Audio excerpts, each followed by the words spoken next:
Guys, ito yung pinaka-sad na reality no bilang isang OFW or factory worker dito sa Taiwan no. Lalo na pag yung company no, sobrang hina talaga kasi wala masyadong gawa. So mangyayari niyan, wala na masyadong overtime kasi yung overtime kasi yun talaga mas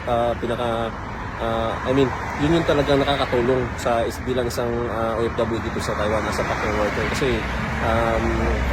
tataas kasi yung sahod pag malaki yung overtime. So hindi lang nabibigay sa basic salary dito.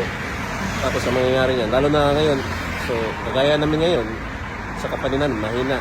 Pero sa department namin, kasi iba-iba yung department sa factory namin eh. So yung ibang department, malakas, maraming OT, dun sa amin, mahina. So wala kaming OT. Tapos may mga araw pa na walang pasok, kagaya ngayon, wala kaming pasok. So yung basic salary namin, babawasan pa yun kung wala kang available na leave. Yun yung mangyayari, yun yung pinaka-sad na reality dito pag mahina talaga yung company nyo dito sa Taiwan. So swerte ka na lang kung nakakatrabaho ka or nasa company ka na malakas. So lagi kayo may OT, gano'n.